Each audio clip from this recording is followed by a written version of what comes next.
श्री स्वामी समर्थ. जय जय स्वामी समर्थ. माझ्या स्वामी कृपा चॅनलमध्ये सर्वांना नमस्कार. रक्षाबंधनाच्या दिवशी औक्षणाच्या ताटात नेमक्या काय काय असावं, त्याचबरोबर बघा राखी बांधण्याची योग्य पद्धत काय आहे.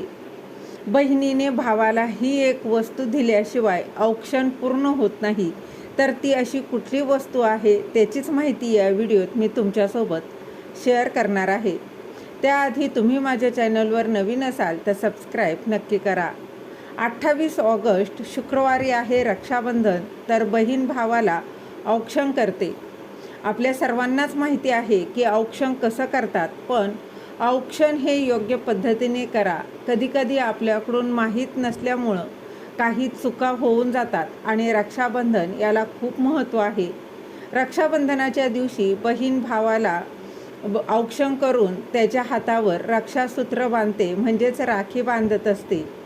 ते म्हणजे भावाच्या दीर्घ आयुष्यासाठी प्रार्थना करते आणि भाऊ पण आपल्या बहिणीच्या रक्षणासाठी शपथ देत असतो. तर असं हे रक्षाबंधन इतकं महत्त्वाचं आहे. म्हणून अशा महत्त्वाच्या रक्षाबंधनाला औक्षण कसं करायचं, त्याची योग्य पद्धत काय, त्यासोबतच औक्षण करता असताना ही एक चूक अजिबात करू नका. औक्षणाच्या ताटामध्ये कुठल्या योग्य वस्तू पाहिजेत त्याचीच माहिती आपण या व्हिडिओत जाणून घेणार आहोत. तर बघा, बऱ्याचशा महिलांकडून नकळत ही चूक होत असते, तर ती चूक अजिबात करू नका. रक्षाबंधन म्हणजे बहीण भावाच्या या पवित्र नात्यांचा सण. बहिणीने भावाला आवर्जून ही एक वस्तू या दिवशी द्यायचीच आहे. रक्षाबंधनाच्या दिवशी भावाकडून तर आपण गिफ्ट घेतोच, पण बहिणीचं सुद्धा कर्तव्य आहे की तिने सुद्धा भावाला या दिवशी एक गोष्ट जी मी तुम्हाला सांगणार आहे ती द्यायचीच आहे. आणि यासोबतच ज्यांना भाऊ नाही आहे त्यांनी काय करायचं, तर बघा त्याची देखील माहिती या व्हिडिओत मी तुमच्यासोबत शेअर करणार आहे. तर रक्षाबंधन हा भावा बहिणीचा सण. या दिवशी बहीण आपल्या भावाचं औक्षण करत असते. तर या दिवशी बघा, औक्षण करत असताना ते ताट जे आहे तर ते ताट पूर्ण असावं. त्या ताटात कुठल्या वस्तू असाव्या, तर सगळ्यात महत्त्वाचं म्हणजे बहीण आणि भावाचं नातं खूप वेगळं असतं. बघा, तो भाऊ मग लहान असो किंवा मोठा असो, दरवर्षीप्रमाणे आपल्याला रक्षाबंधन हा सण साजरा करायचा आहे. त्याचबरोबर ज्यांना भाऊ नाही तर त्यांनी बघा, आपले स्वामी महाराज आहे, आपल्या स्वामींना तर राखी बांधायचीच आहे. आणि त्या व्यतिरिक्त पण आपल्याला बघा राखी बांधायची असते. रक्षाबंधनाच्या दिवशी आपण गणपती बाप्पांनाही राखी बांधू शकतो. तर त्याचबरोबर बाळकृष्ण आहे, आपल्या प्रत्येकाच्या देवघरात आहे, तर त्यांना देखील आपण राखी बांधू शकतो. बघा, आपल्या स्वामींना पण राखी बांधू शकतात. यासोबत बघा, घरातील प्रत्येक वस्तूला राखी बांधायची, जसं की मुख्य दरवाजाला, गाडीला. बघा, या वस्तू आपल्याला आधार देतात. आणि भाऊ बघा, भावानं आपल्याला आपल्या सुखामध्ये दुःखामध्ये आधार दिला पाहिजे, म्हणून आपण त्याला राखी बांधत असतो. आपली रक्षा करावी म्हणून राखी बांधत असतो. त्याचप्रमाणे आपल्या घरातील प्रत्येक वस्तूमध्ये तिची एक स्वतःची ऊर्जा असते आणि त्या प्रत्येक वस्तूचा आपल्याला आधार असतो. तर आपल्याला ती गोष्ट गरजेची असते, म्हणूनच आपण ती घरात आणतो. म्हणून बघा, आपल्याला आपल्या घरातील वस्तूंना देखील राखी बांधायची आहे. तर सर्वात आधी म्हणजे आपल्या देवघरातील देवांना मुख्य दरवाजा आहे त्याला, गाड्यांना. त्यानंतर मुलांना आपण राखी बांधत असतो, भावाला राखी बांधतो. तर अशा पद्धतीने बहीण आपल्या भावाला राखी बांधत असते. रक्षाबंधन म्हणजे प्रेमबंधन. तर रक्षाबंधनाच्या दिवशी बहीण भावाच्या हातामध्ये राखी बांधते, म्हणजे त्याला हृदयाच्या प्रेमानं बांधते.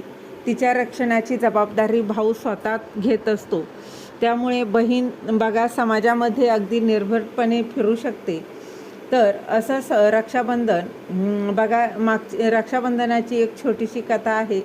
त्यामुळे बघा, प्रत्येक बहीण आपल्या भावाला राखी बांधत असते. तुमच्या बहीण बघा, भावामध्ये काही रुसवे फुगवे झालेले असतील, काही भांडणं छोट्या कारणावरून, तर ते सगळं विसरून जा आणि रक्षाबंधन हा सण सगळ्यांनी अगदी आनंदानं साजरा करा.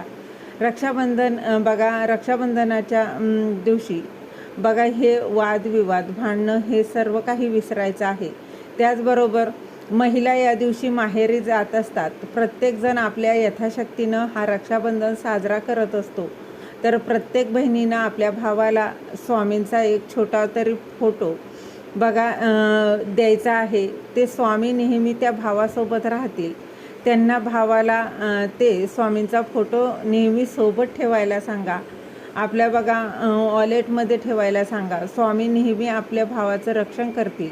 आणि यासोबतच दुसरी गोष्ट म्हणजे आता औक्षण कसं करायचं, तर सर्वात आधी म्हणजे बघा तुमचा भाऊ जो आहे त्याला सर्वात आधी तुम्हाला एका पाटावर बसवायचं आहे. त्यानंतर तुम्ही चौरंग घ्या किंवा पाट घ्या. त्यावर बघा तुम्हाला चौरंग घ्या, पाट घ्या. त्यानंतर बहिणीने पण समोर आसनावर उभं राहायचं आहे आणि भावाला चौरंगावर बसवायचं आहे.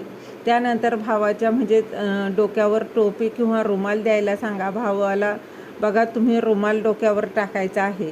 ती पांढरी टोपी असते ती तुम्ही दिली तरी चालेल. पाटाभोवती किंवा आसनाभोवती तुम्ही छान रांगोळी काढायची आहे.